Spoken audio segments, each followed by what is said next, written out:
Satu lagi, ada kamera lagi. Tata saya tak. 1 2 3, 1 2 3. Saya ikut dulu.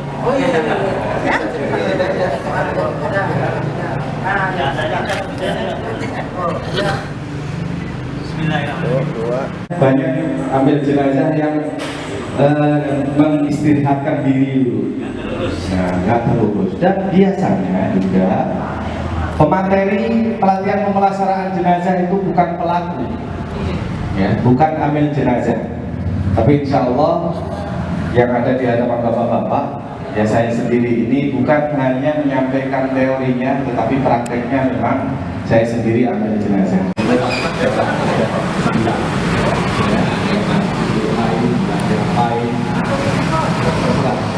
Mudah-mudahan semuanya ini senantiasa menemukan di di apotek yang Cilangkap sini, yang arah ke pintu belakang Ragunan, kan ada itu mau ke sana ada apotek sebelah kiri. Itu kaporit 60% itu udah ada botolan-botolan kecil gitu. Saya belinya di situ terus. Kalau layanan di Jakarta Selatan, tapi setiap apotek pasti ada. Kaporitnya yang udah ditumbuk, bukan yang masih utuh, udah tumbukan ada botol-botol kecil. Nah, ketika itu disiram, didiamkan 15-20 menit, itu biar virusnya mati. Ya. Tetapi untuk menyiram larutan klorin ini sama seperti untuk pengawetan jenazah itu apa namanya? Bukan. Formalin. Bau.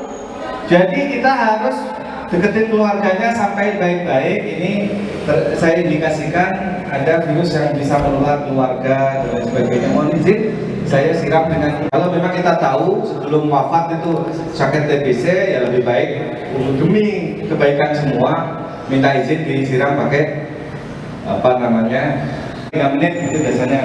Kalau masih sulit melotot terus, kadang-kadang kan warga masyarakat asumsi ini ada yang masih ini ada yang ditunggu ini udah meninggal tapi masih melek aja. Nggak ada kaitannya dengan itu, nggak ada kaitannya. Kalau dari rumah sakit biar melotot juga pasti merem, dikasih plester kan. Rumah sakit itu udah merem aja di plester masih. Karena apa? Mungkin takut dibawa ambulan ke rumahnya, takut melek lagi kali. Dia rata-rata di plester. Kalau kita kan nggak mungkin di plester. Nah, yang perlu saya sampaikan di sini, biasanya emang yang agak susah merem itu ketika udah sepuh, udah tua, udah kurus, sakitnya udah lama, terus matanya itu udah masuk ke dalam, udah cekung begitu, kan agak susah itu emang.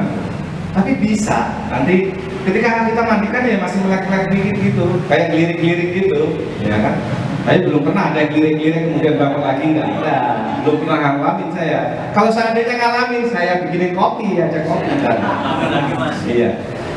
Nanti ketika kita mau kafanin itu biasanya bisa.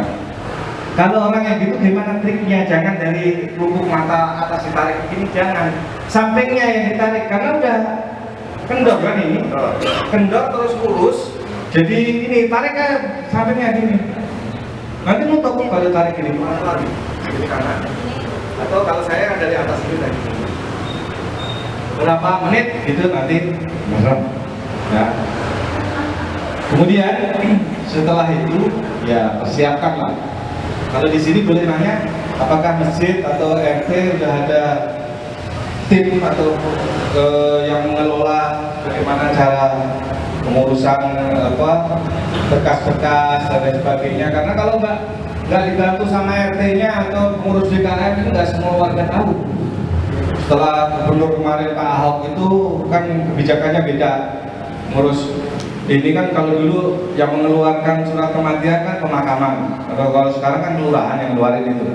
Nah, ngurusnya gimana dan lain sebagainya. Kalau di lingkungan saya biasanya RT yang handle.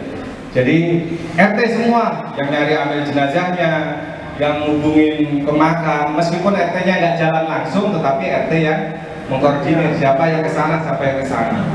Karena kalau nanti tuan rumah itu kan nggak berpikir ngurusin ini, kalau sifatnya bukan mahbah itu yang baku.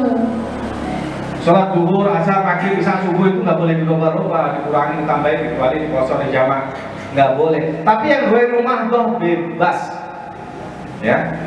Coba semakin banyak referensi baca kitab, Jadi Rasulullah itu wajib kita sholatkan ya. Baik, udah ya, udah cukup. Jadi semampu kita, kalau amal jenayah itu serba salah nanganin masyarakat, hampir sama. Almarhumah ini adalah muslimah, suaminya non muslim. Ya, meskipun pernikahannya fasad, tapi rajin ibadahnya, rajin sholatnya, rajin ininya. Iya, saya kelupaan nggak mungkin. Ya, siapapun kalau mau nangani jenazah atau beli kain kafan, bilang sama penjualnya minta yang merek Mawar. Ya, Mawar yang lebarnya semeter 20 mungkin ya, pokoknya semeteran lah. Kalau selain Mawar itu, pertama lebarnya kurang, ya cuma 90-an mungkin, kalau badannya gemuk misalkan agak ribet itu nutupnya, ya makanya Mawar. Terus kalau Mawar warnanya putih. Ketiga, Mawar itu disobeknya gampang, karena banyak masjid yang nggak nanya dulu sama orang yang biasa beli, ada yang kain buat baju lebarnya hampir 2 meter, itu nggak bisa dibeset, ya kan tahapan dibeset ya. Harus digunting terus, kan capek kita. Sepanjang itu digunting pinggirnya dan nggak bakalan rata guntingnya kan. Kalau dibeset ya kayaknya Mawar. Terus kapasnya bilang aja kapas pembalut. Kalau ini mereknya memang kapas pembalut. Saya belinya di Pramuka, ya. Pasar obat di pasar burung gitu. Meskipun mereknya itu ada yang sari bunga, ada apa segala macam. Karena kapas itu di dalam kita nggak lihat. Ini kalau bisa dibilang ini baik ulur, menjual sesuatu yang nggak jelas. Iya kan? Kita nggak tahu dalamnya. Luarnya pembungkus kapas itu begini semua rata-rata. Ada juga yang lorek-lorek, tapi dalamannya beda loh. Ya. Padahal kalau kita bicara fikih, baik ulur itu nggak boleh menjual sesuatu yang nggak jelas. Ya. Tapi kalau kita bilang kapas pembalut, ketika kita buka ini udah berlapis-lapis. Kalau kita bilang kapas gitu aja, atau kita nggak nyebut mereknya, nggak nyebut pembalutnya, nanti dikasih kapas yang bungkusannya sama seperti ini, tapi dalamannya beda. Dalamannya nggak putih, nggak berlapis-lapis, geblek aja satu geblek itu, ketika agak kusam gitu warnanya, ketika tangan kita basah, nempel di tangan semua, di keletnya nggak bisa. Kalau ini udah berlapis-lapis, namanya kapas pembalut. Jadi kita nggak usah misah-misah, sudah ada tempatnya. Ya, saya nanti contohkan. Ini sekedar contoh aja. Kita siapkan dulu kain kafannya dulu, atau kapasnya dulu, boleh yang mana aja dulu yang memungkinkan. Nah ini udah berlapis-lapis, namanya kapas pembalut. Perlu saya sampaikan, ini rahasia pedagang kain kafan di pasar maksudnya. Umumnya orang meninggal dunia itu nggak ada yang mau nawar. Betul tidak? Nawaran itu mahal amat, gak ada kayaknya mau harganya berapa. Makanya itu adalah ilmu pedagang. Pedagang kain kafan itu gak ada ruginya. Kalau orang nggak tahu beli harganya sama, tapi dikasih kualitas yang terburuk, terjelek biasanya. Kain kafannya yang harganya murah, tetapi kita ambilnya nanti yang paling gerah karena nyobeknya susah. Kedua, ininya juga gak berlapis. Ini kan udah berlapis-lapis tuh, warnanya putih. Makanya bilangnya kapas pembalut. Kalau kita cuma sekedar kapas saja, nanti nggak begini judulnya. Jadi ketika kita buka kayak segeblek 1 meter persegi gitu, warnanya agak kusam. Terus ini nggak halus begini. Jadi begebel itu, kalau tangan kita basah begini nempel tangan semua. Dibesetnya gini susah. Nah, kalau ini udah bagus, ya. Ini makanya ada ilmunya. Nah, supaya penjual kain kafan di pasar-pasar itu nggak curang juga. Benar. Kalau kita nggak tahu, satu paket lengkap, pasti bisa dipastikan kalau kita bilangnya hanya begitu, kain kafannya belum tentu mawar. Mereknya Bell, gitu ya. Agak kekuning-kuningan, ada apa ya? Kayak warna ini, ya. Apa sih? Baju kan ada yang ini kan bukan putih ya, kayak agak krem-krem, agak krem-kreman gitu. Terus agak sempit. Nanti kita ambil kiri kanan untuk tali. Ya, maaf kalau badannya agak gemuk. Ya nanti untuk tutupnya agak susah. Kalau ini bagus. Ya. Kalau penjual kain kafan itu udah ukuran jenazah dewasa, anak-anak udah tahu ukurannya. Tapi kalau seandainya kita belinya meteran, ya laki-laki perempuan 14 meter, 15 meter cukup ya. Pokoknya 14 meter. Caranya begini, ini secara keseluruhan, anggap baik 14 meter, yang ukuran 14 meter. Ambil dulu kira-kira 1 cm sampingnya, nggak usah dipotong-potong dulu, biarkan saja dulu ya. Ini memandikannya nanti ketika sudah ditaruh di kafan ya, biar nggak bolak-balik sekali menyelam minum pasir. Nah, sekaligus harusnya kan ini ya, tapi emang kan ini kain kafannya.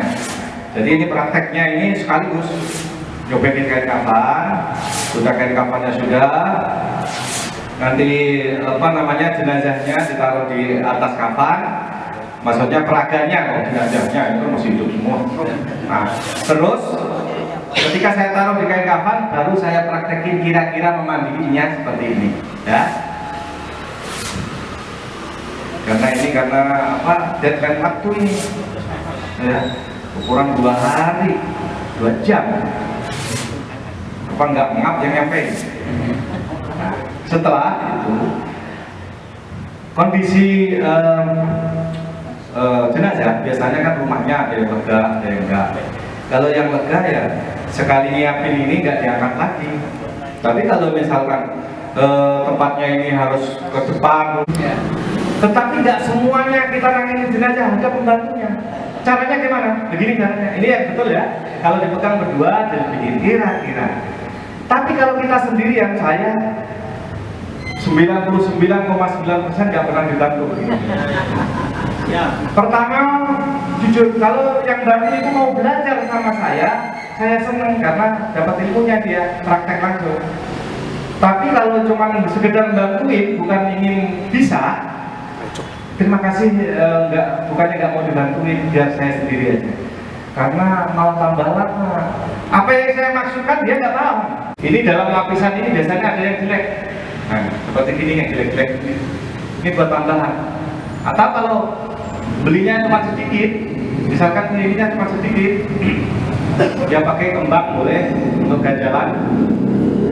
Ya kalau kita pakai plastik atau pakai kertas kan nggak etis ya.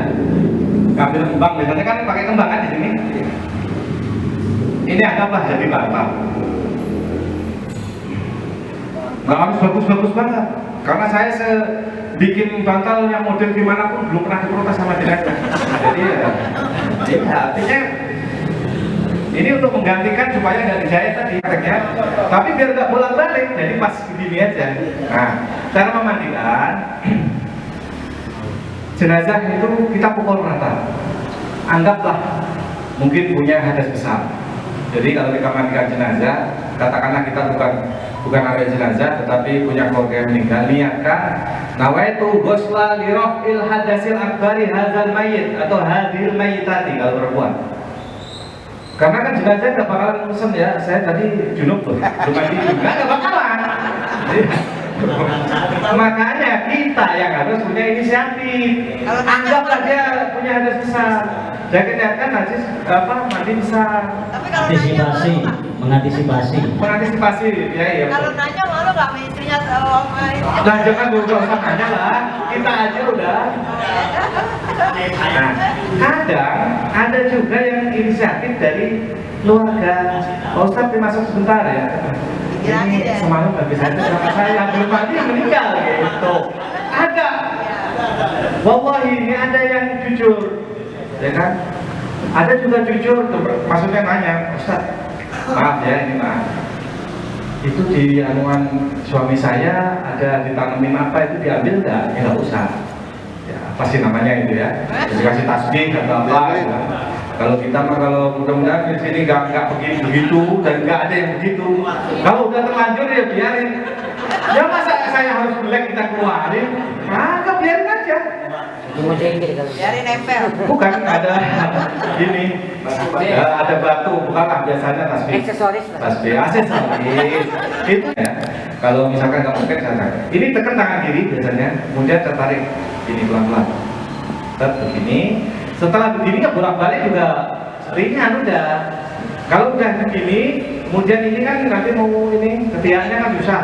Kita tekan lagi, tekan apa pegang sininya, jangan ujungnya sini, sikunya sini, tertarik pelan-pelan begini. Tergantung kita mau ke atas juga boleh. Kalau udah begini ya udah sama kayak masih hidup. Maksudnya bebas, sudah nggak kaku lagi. Lemes ya. Nah, maaf ini anggaplah ini juga cuma sama. Kalau mandinya begini, udah saya jodohin begini, nggak saya sudah kepit karena sudah kepit. Ya. Setelah itu kita niatin tadi, sunahnya kan dari tempat-tempat wudhunya ya, muka, tangan, terus apa sebagian dari kepala, telinga kan sunah, kemudian kaki. Udah. Sebelum itu ya tentunya khawatir masih ada kotoran yang belum bersih. Biasanya saya izin dulu sama keluarganya atau keluarganya yang mau bersihin najis-najisnya, air seninya dan lain sebagainya, khawatirnya karena kita harus bersihkan najisnya dulu baru kita niatin untuk memandikan wajib. Udah bersih di luarnya ya, nggak sampai bersih di dalamnya. Udah bersih, udah niatin tadi mulai. Cara hitung memandikan jenazah itu 3 atau 4, 5 kali bagaimana caranya? Udah rata dengan air, tutupnya ini ambil sampai ke surah, ke pusarnya, di lampet sininya, rubahnya ya sampai lututnya. Jangan dibuka secara vulgar. Pokoknya auratnya tertutup, baru disabuni semua, barang semua. Sabunin udah semua, udah rata, muka segala macam udah keramasin, diguyur pakai air mutlak. Ya, usahakan air mutlak, air dari pancuran, dari pakai selang. Daripada air ini takut mustakmal. Ya boleh juga pakai itu, tetapi kan untuk membilas si terakhirnya pakai yang mutlak. Kalau saya rata-rata jarang pakai getah. Selang. Iya selang, maksudnya mutlak yang dari toren atau dari dalam sumur langsung. Dan usahakan kecilin kerannya, jangan yang semburannya kenceng. Kasihan deret itu tadi. Bahkan ada saya memandikan jenazah keluarganya ala adat tempat tinggalnya, jadi dilapisin kain, dipegangin gini, diguyur di atas, dan netesnya dikit-dikit, lama banget itu. Lah kain diguyur, airnya netesnya pelan-pelan. Nyaring, Ya, disaring itu boleh juga, ya. Tapi misalkan di muka, utamakan diguyur tangan kita, jangan langsung pumukannya begini, gosong banget, ya. Dan udah bersih, udah ini diguyur ini bersih, sabunin itu hitung 1, sabunin lagi, ya. Kemudian kita bilas lagi komplaknya lagi, hitung 2, ikutin sunnah kan ganjil. Nah ini lagi, mau berapa kali boleh. Kalau memang belum memungkinkan, belum bersih, ya udah berkali-kali aja. Mau ganjil, mau genap, boleh. Nah kalau untuk masalah sahnya, tapi ikuti sunnah ya, yang ganjil. Nah Allah witro yuhibbul witro, Allah itu tunggal, esa, menyukai hal-hal yang ganjil. Itu sebenarnya.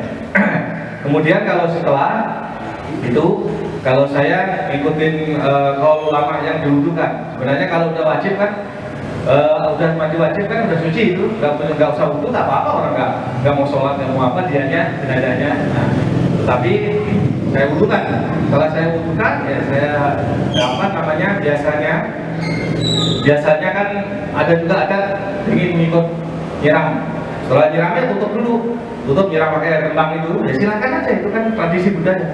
Silakan, saya bilas lagi tapi itu kan nggak najis, tetapi kan kotor nanti kena kembang-kembangnya. Saya bilas lagi, udah bersih. Nah setelah itu baru mandi, ya. Udah dalam ini sebelum kayak ini dibawa ke kain kafan, usahakan yang luka segala macam itu udah safety ya, udah. Kalau misalkan itu luka gula misalkan yang basah, biasanya dari rumah sakit itu berban kita memandikan kan kita buka ya, bukan kotor, kita bersih, nggak harus kita gosokin, itu habis nanti kulitnya ya. Udah belakang aja. Iya, dimiringin, tadi belum saya jelasin ya, miring. Ini kan atasnya doang, nah miringin ke kanan, Bagian kanan dulu ya. iya, nggak usah miring ini ya, miring aja dipegangin habis gosokin kan, terus dimiringin ke kiri. Atau kalau miringin sekali juga nggak apa-apa, sebelah sini kan bisa dikit, ya kan? Nah, itu terserah kitanya aja bagaimana. Untuk lebih bagus ya mengiring kanan kiri. Tetapi kadang-kadang kita ngap juga. Ada loh, jenazah itu keluarganya malah gak mau bantuin. Ada istrinya doang sama saya.